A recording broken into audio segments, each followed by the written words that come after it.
All right, so first of all, I just want to say welcome, everybody. Welcome back again. First, I want to thank you for being a part of the Superintendent's Advisory Committee. This is, as you all know, the most major, I guess, building projects that we have going on right now.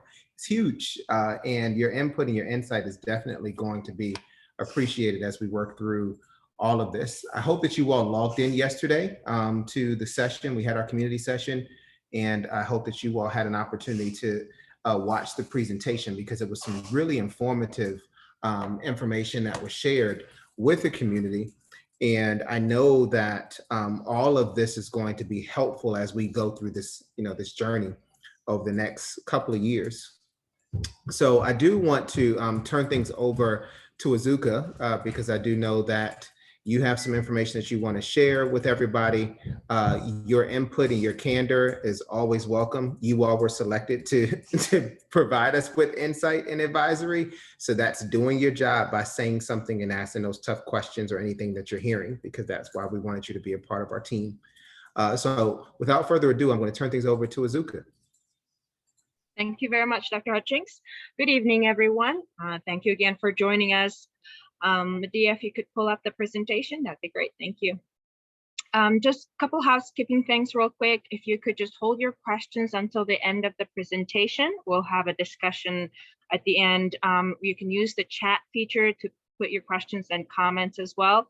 This meeting is being recorded and the public can watch it as well. Next slide, please. So today we would like to go over some of the progress that we have made on our design. As you're aware, the school board made a decision on the pinwheel building concept and the site plan option B with the bus loop parallel to Braddock Road on April 8th. And since then, we've been working hard with our design and engineering team to further the design. And we would like to share some of the site changes we have made, and as well as we would like to explore some materiality and initial elevations and get your feedback. Next slide, please. Okay, and without further ado, I'm going to turn it over to Omar with Perkins Eastman. Thank you. Hi, thank you, Zuka, and welcome everyone. Thank you for joining us and for being part of this.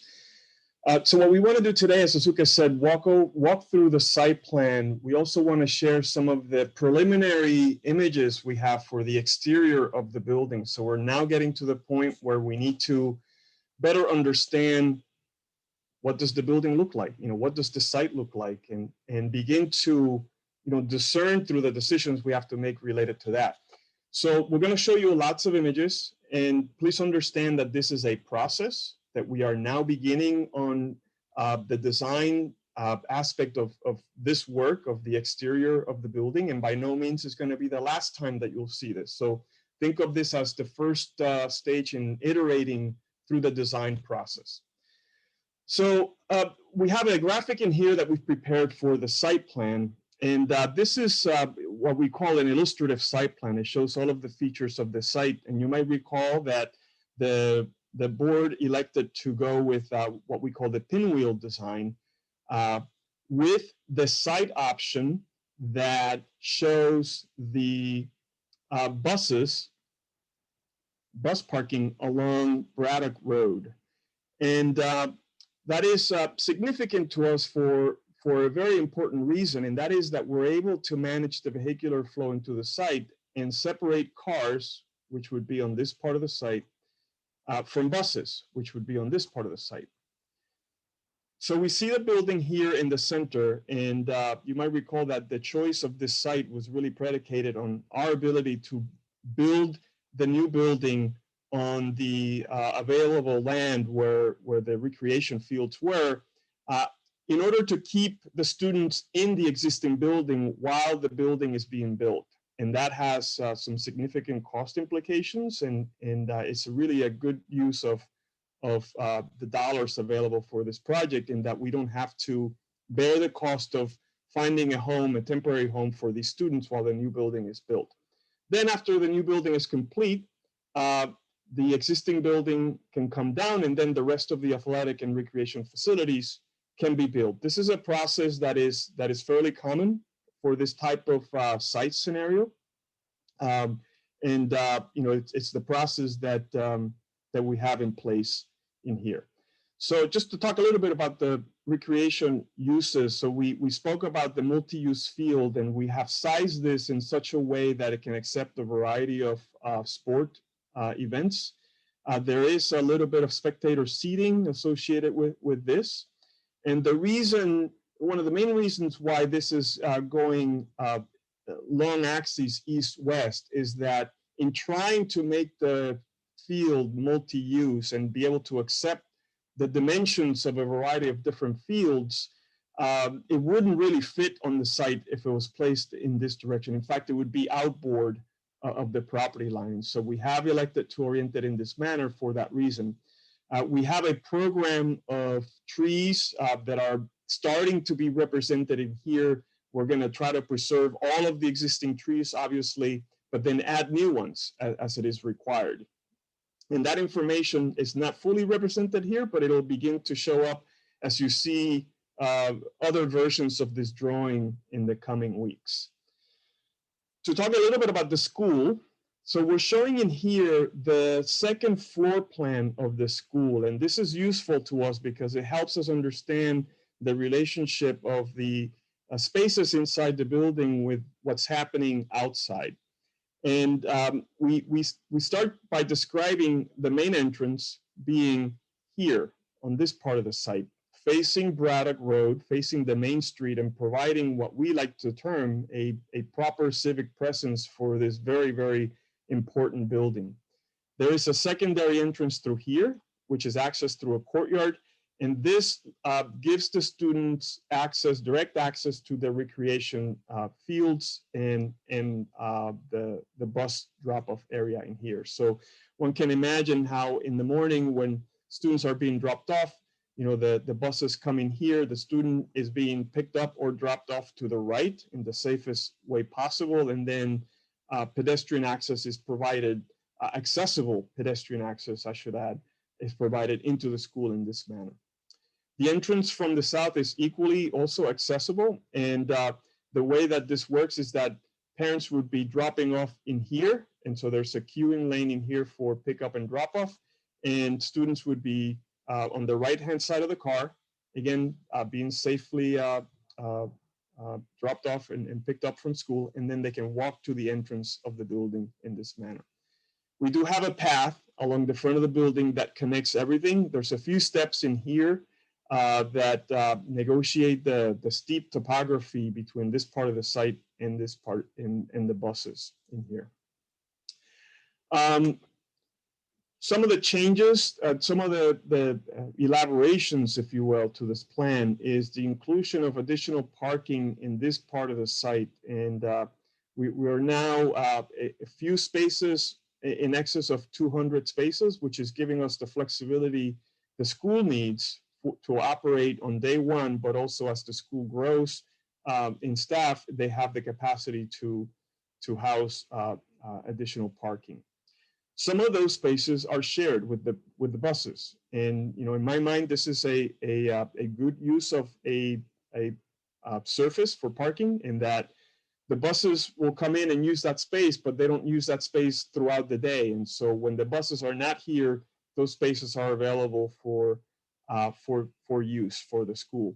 Also over the weekends, when the school is not in operation, these parking spaces are a convenient way to access the outdoor recreation uses in the site. And then lastly, we have a basketball court in here, in this part of the site, in between the field and the school. And then tennis, the two tennis courts that are being striped for both tennis and pickleball.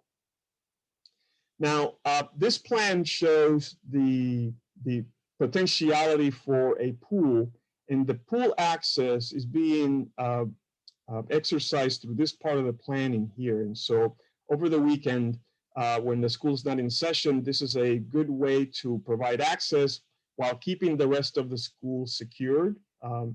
and provide access to the community that way. Incidentally, this is also the same way in which we would provide access to the gymnasiums, which happen to be above the pool.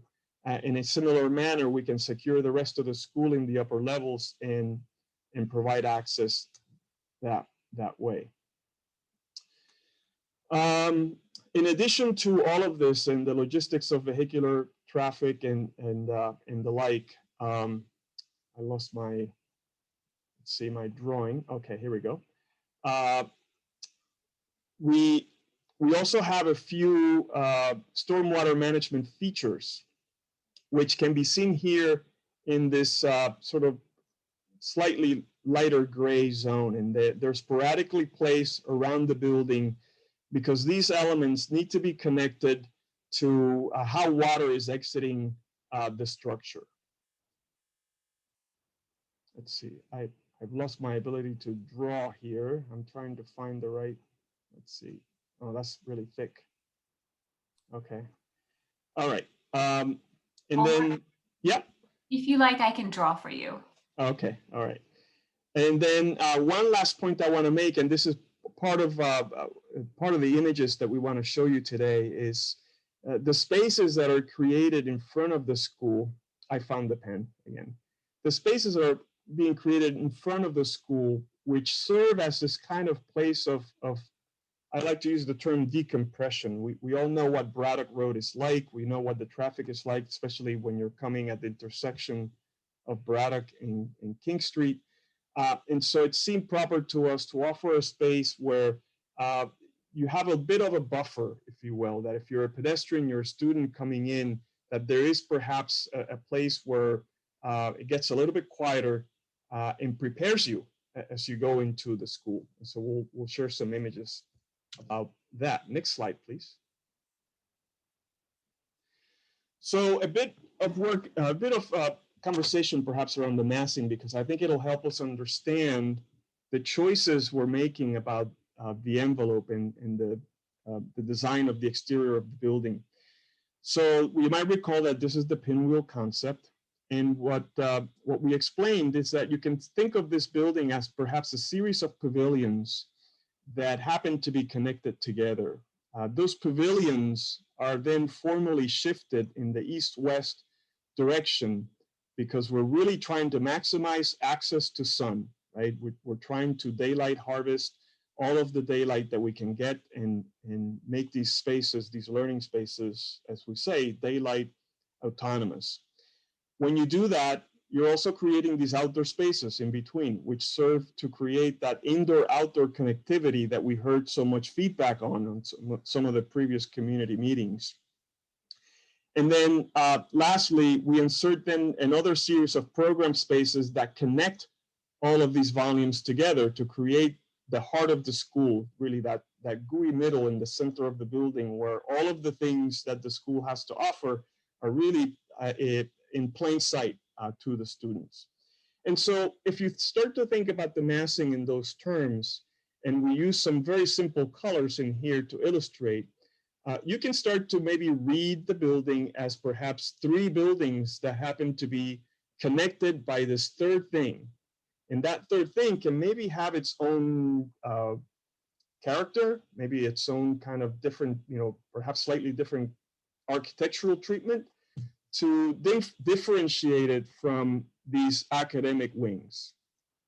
And so that's one of the basic premise we're utilizing to organize our thinking about the exterior design, but also to help break the scale of the building down into something that's maybe a little more digestible.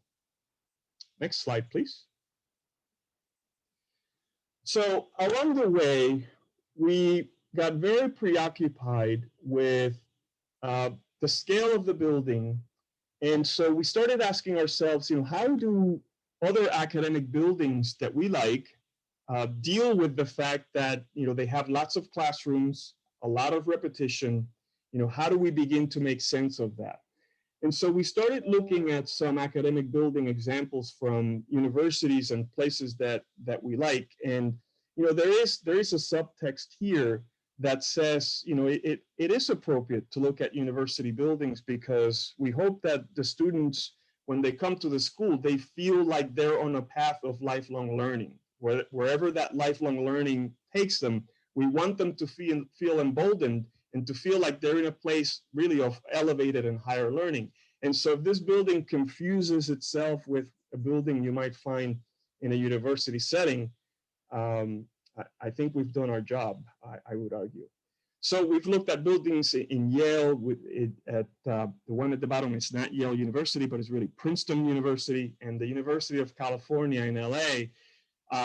Some of those buildings are in settings where there's a traditional language to the buildings around them, yet the buildings really exercise architectural features that are perhaps maybe more contemporary. And so they feel very comfortable to us because the materiality that is being used in the buildings is really of those places. In the case of Princeton and the collegiate Gothic architecture of the school, this building uses some of the same materiality and begins to have a dialogue with those buildings that are across the quad on campus.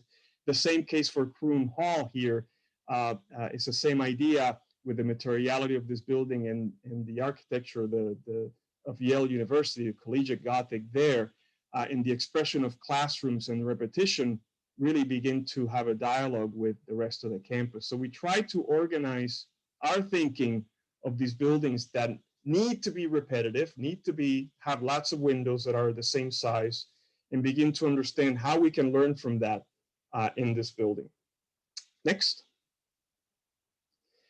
But we also understand that schools need to be part of their communities. And so when we look at the context, we try to look for places around the site that can begin to suggest a kind of architecture. We do have a significant shopping center to the east that we happen to be facing or looking at the back of. And so it seemed to us proper that maybe to understand context and to understand place, we needed to broaden our definition of site. So we started looking for buildings in Alexandria. And this is not to really create an exhaustive research about historical styles and motifs, but really to understand some basic elemental things about architecture that can maybe inform how we see the building. So on the upper left-hand side, we have the tobacco warehouses. And what I like to focus on when I see buildings like this is how the change in materiality from the base to the top is very direct.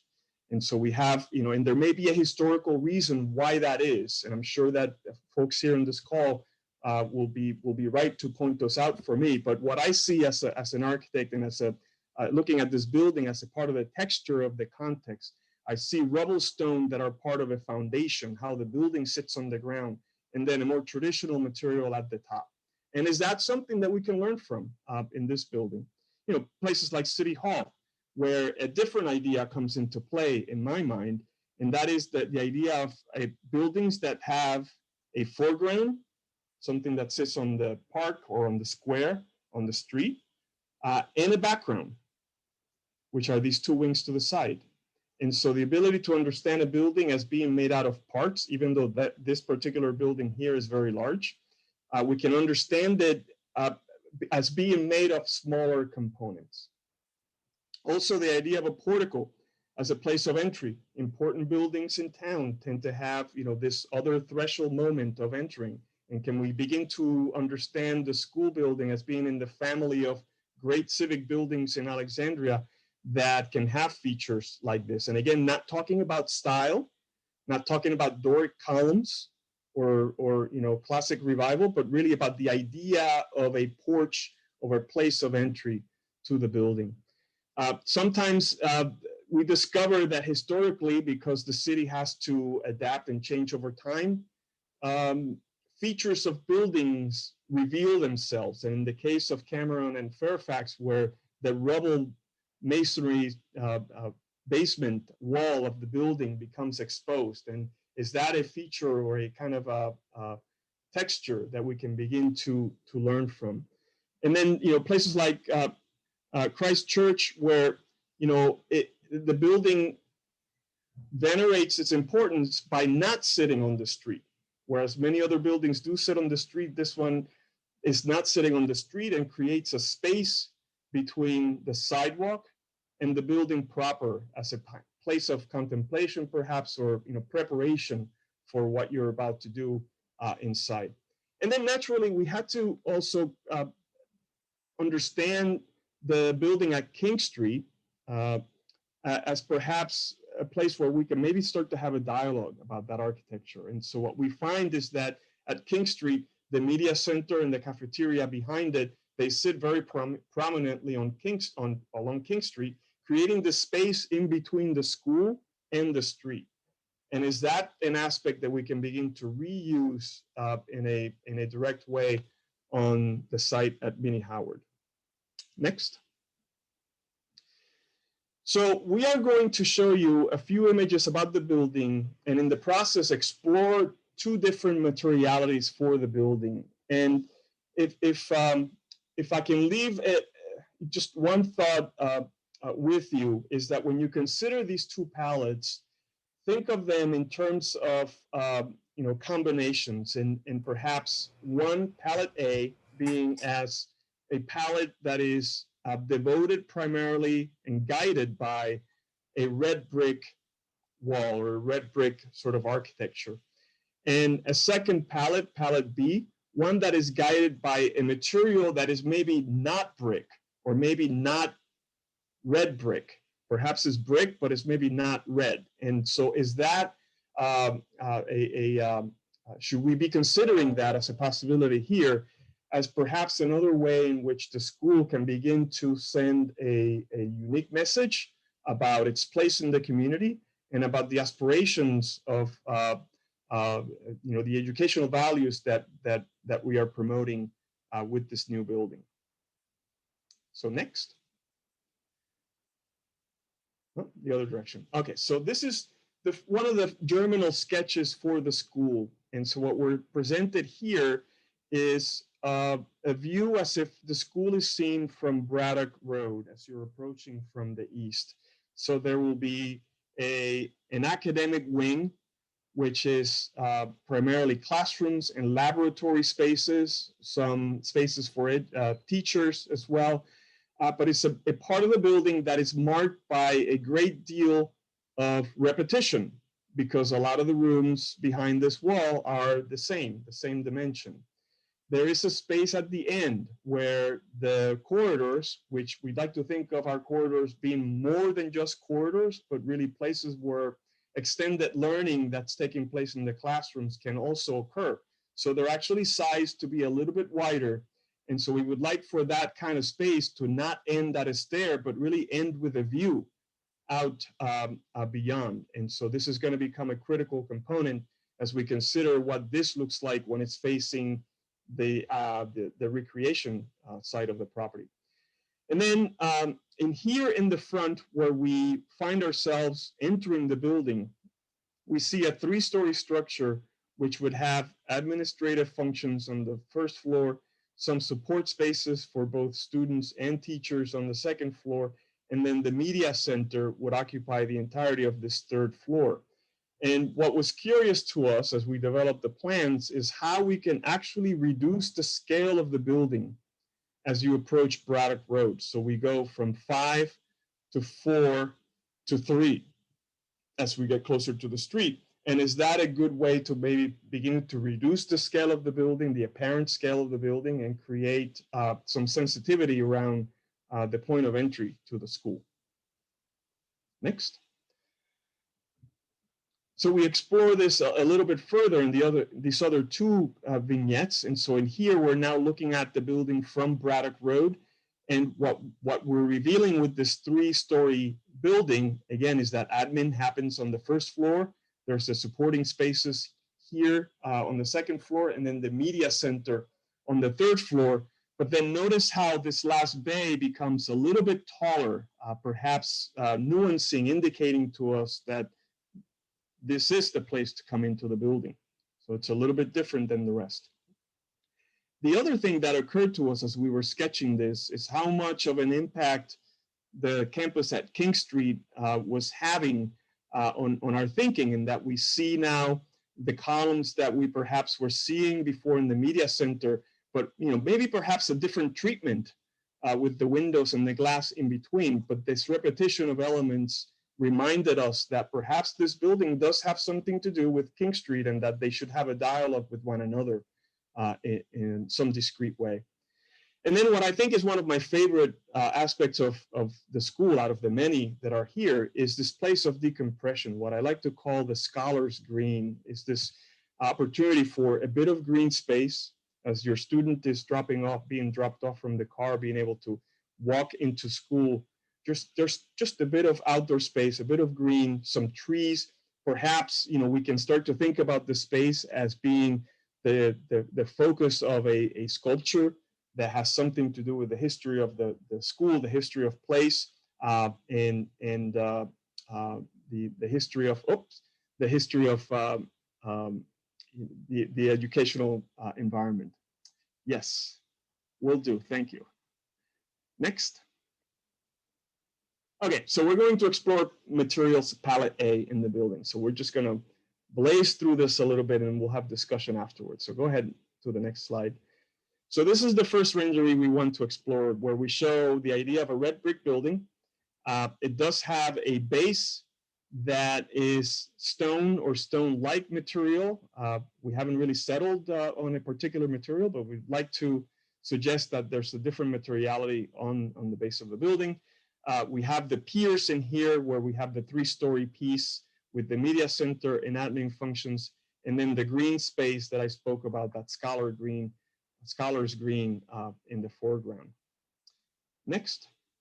As you get a little closer to that scholar green, this is what the view would be, and there would be a minor treatment of perhaps a few steps that can be used for seating, so that there's no really loose furniture anywhere, but that there's a place for students to gather and congregate, and of course, make use of this entire green space, which leads into the school.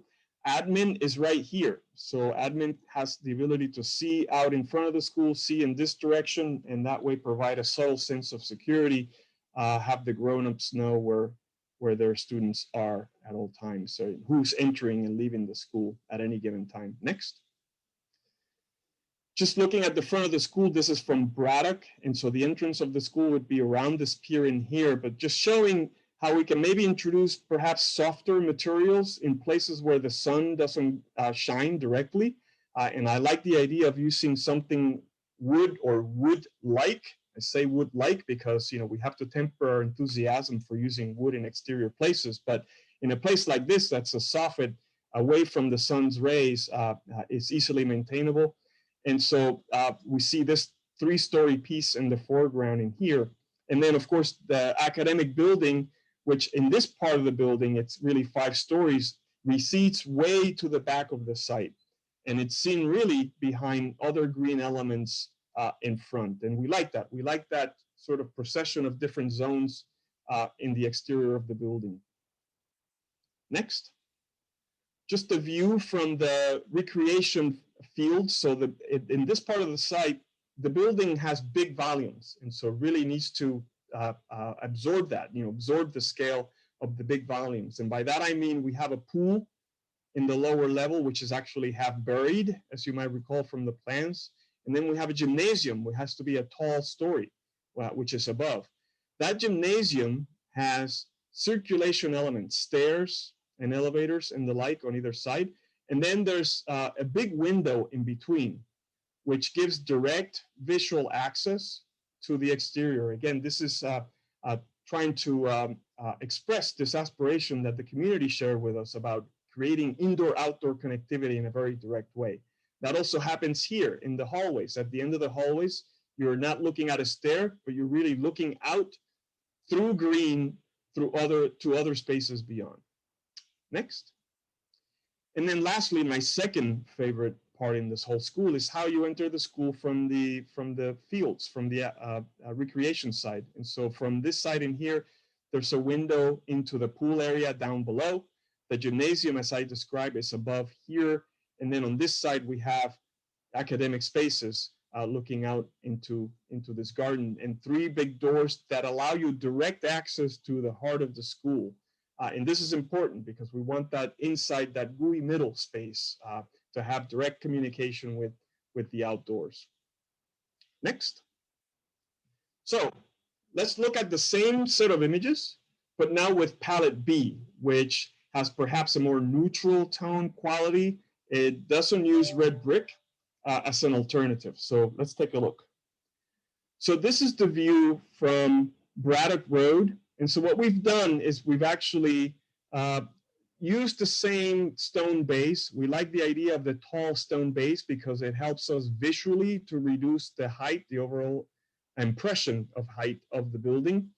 Even though it's 5 stories, is really far, set back far as we can push it from Braddock to create this green space in front, which I described as Scholar's Green. Then the 3-story pavilion still has the same functions, but it's really clad in perhaps a more combination of this lighter tone material, which could be either precast or a lighter tonality of brick and metal panels.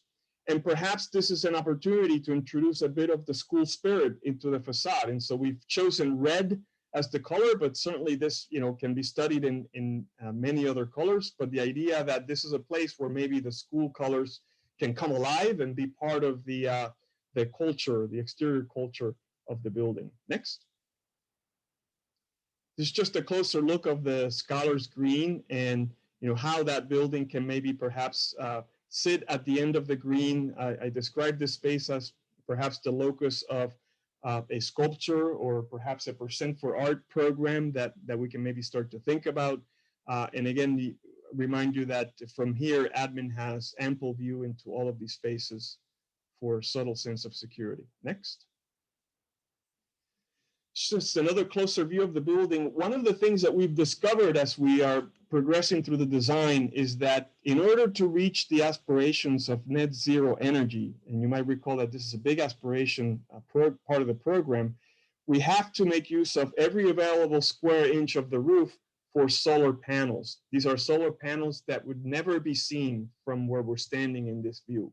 And because we have to enlarge the amount of capacity for solar panels, we have to find other places on the site for solar panels. And so we're exploring the possibility of perhaps introducing them into the facade of the building so that not only you see them, but they're not just for show, right? They're actually contributing to the overall performance of energy for the building. And perhaps this can also be a place where the school spirit can help us understand this as a very different place that's aspiring for high performance in energy use. We also see that now the familiar piers, which are articulating the entrance, and a bit of a covered walk for students as they come in this direction to connect some of these outdoor spaces with the entry. Next. So here we are with the same view of how the building faces the recreation spaces. And in here, we study the possibility of perhaps enlarging some of the window openings so that there's even more of a connection to the outdoors. But again, that familiar opening that we like from the gymnasium. And of course, the stairs would also have the capacity to have a few windows so that they feel connected to the place. It also makes them a little bit safer when we can see into them as well. Next. And then one last view with this palette, with the more neutral palette, showing the entrance to the heart of the school, which would be through these doors in here, and that big window, which opens up for views and daylight into the center of the school, the heart of the school.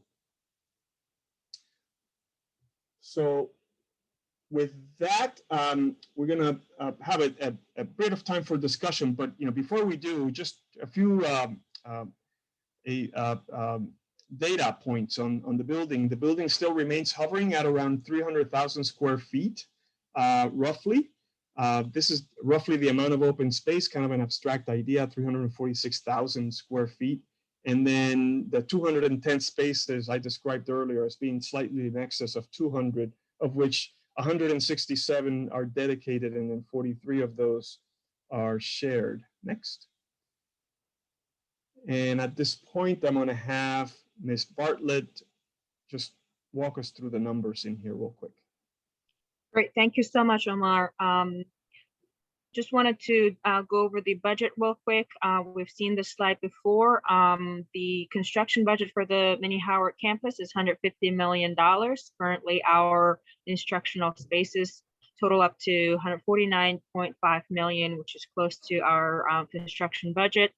We're still exploring the option of programs of aquatic facility at $15.2 million and co-located spaces for Alexandria Health Department and Department of Community and Human Services, totaling about $8 million. Next slide, please, Medea. These are some of our upcoming meetings.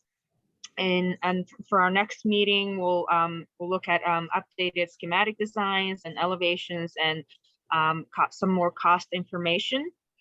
And then in August, we'll look at planning commission, city council updates, updated design and site usage. And in November, December, final information to the community prior planning commission and city council hearings. In the winter of 2022, we'll have the planning commission and city council hearings and next steps for the project. And in spring 2022, we'll have our final meeting and preparation for construction. All right, next slide, please. You can always reach us at our high school project email address and check us out at the high school project link. With that, I'm going to open up the floor for questions and discussions. If you could just use the raise your hand feature, and then we could start taking questions. Oh, Katie Matthews. Hi. So I have a question right now. So it looks like there's a number of courtyards, which is great. Right now, Mini Howard actually has a courtyard where, unfortunately, you can't access it without going into the building, but the students have a rather large, although right now not, but rather large garden that the science classes use. And so with the multiple courtyards, multiple garden areas, would it, like, one of those be a possibility to, for the staff and then the students to be able to use it in the same way, or even Yes. bigger? Yes, absolutely. And we'd like to, of course, maximize outdoor learning opportunities. Right. In talking to the CTE specialist in the school, some of the programs do want to go outside. Like the rocket propulsion program.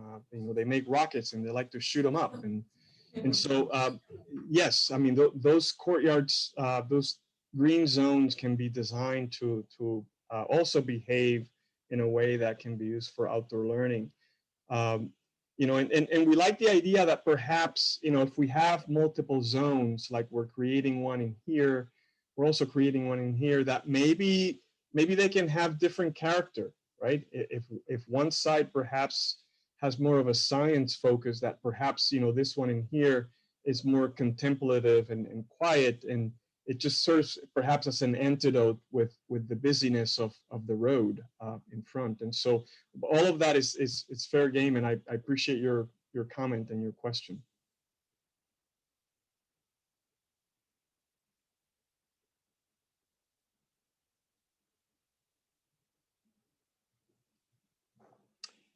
See Vivian Ramirez.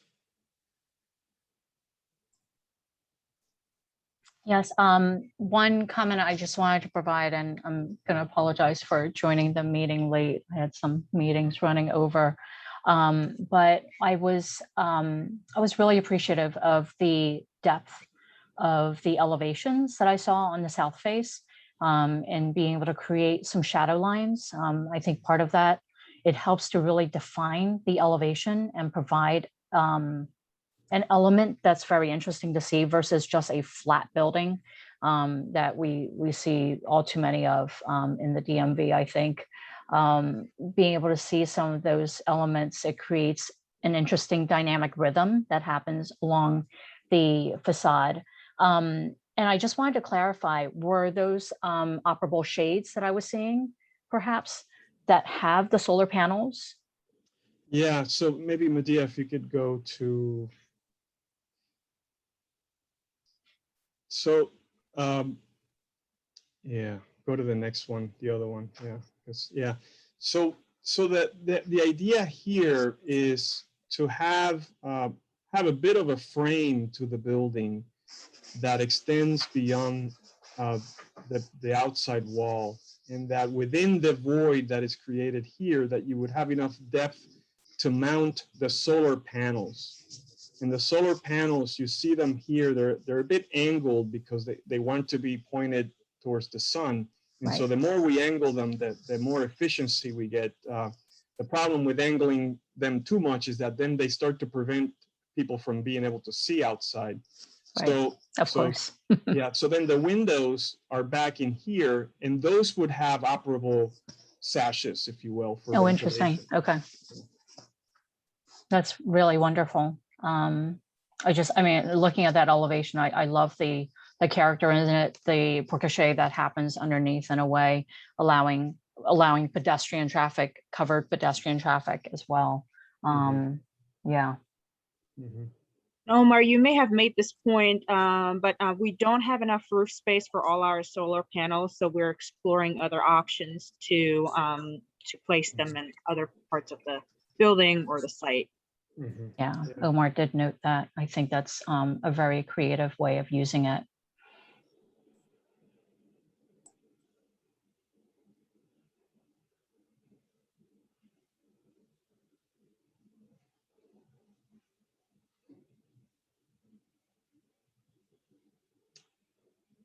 Any other comments?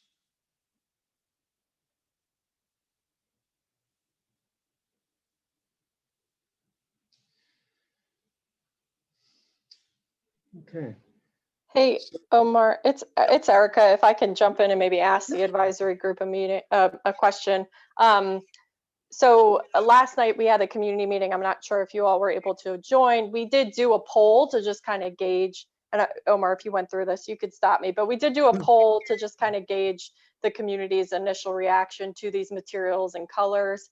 And in general, it was pretty close. I think 43% preferred the red brick and like 30-something% preferred or palette A, which is maybe the more traditional look, and then like 30-something% preferred palette B, which is maybe, bringing in some color and maybe some more modern materials.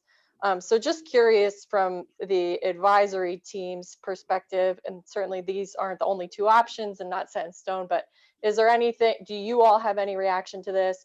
Or do you all have anything you'd like to see in the future, or a different color explored or material or something like that? I would just love to get some of that feedback while we're here.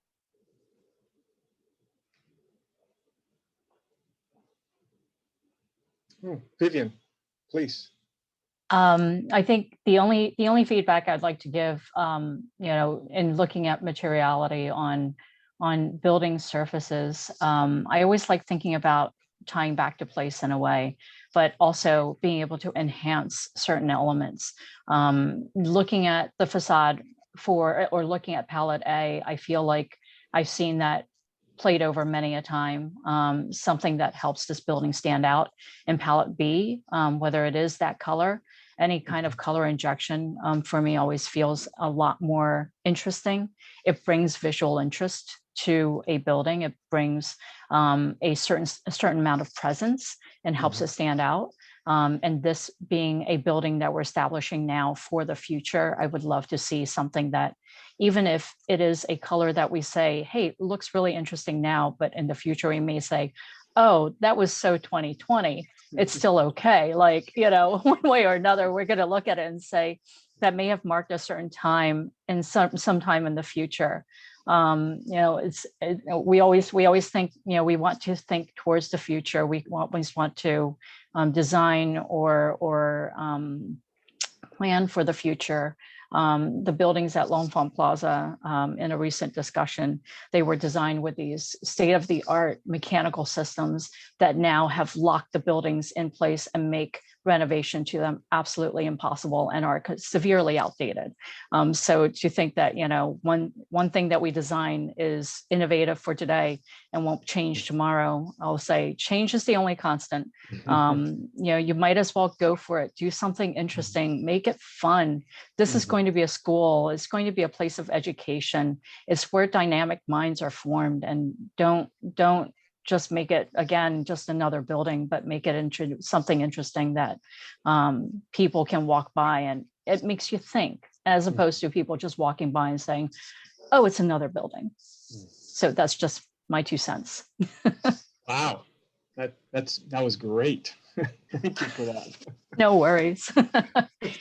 I guess in a way, it kind of helps a little bit that my kitchen that I had done now 17 years ago is bright red and is people still walk in, it's like, how long ago was it done? And so, you know, when you have a chance to take a chance, I always say, go for it. Don't hold back, and don't go on the, well, it's been done safely this way before, so we're going to keep doing it safely this way. When it comes to visual elements that can bring interest to our city's landscape. Great. Thank you again. Wonderful. Harold Mill says, agreed.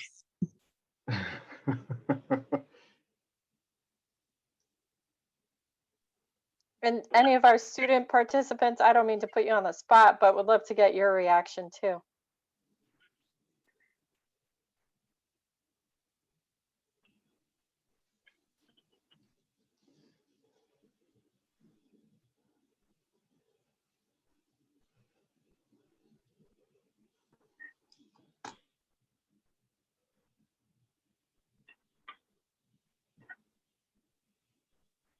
Maybe they're thinking about it. Yeah. Well, if you have a thought that comes maybe after you've had a chance to digest this, Azuka has placed the email that you can contact her, and you know, the feedback that comes to her, she's immediately passes it on to us, and so we're able to benefit from that feedback. So please, if you do think of something, we'd love to hear about it.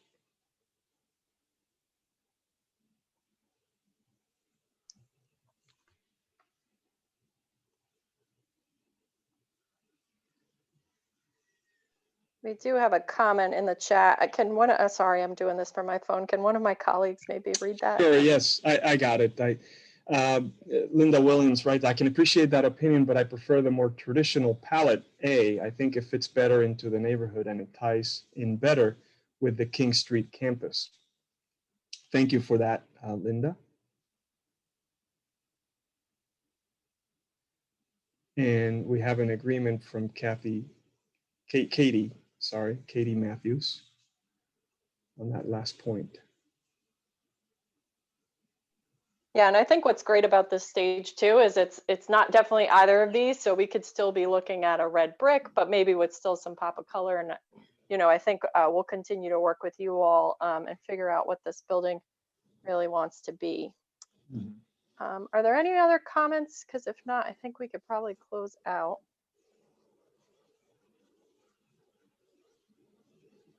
Okay.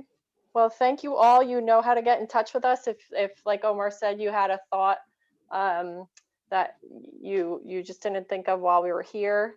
I apologize. I'm Erica, by the way. I apologize that I had to take this from the phone. The thunderstorm threw my internet a little bit. So, but thank you all for joining tonight. We'll be in touch. Thank you, everybody. Thank you, everybody. Thank you.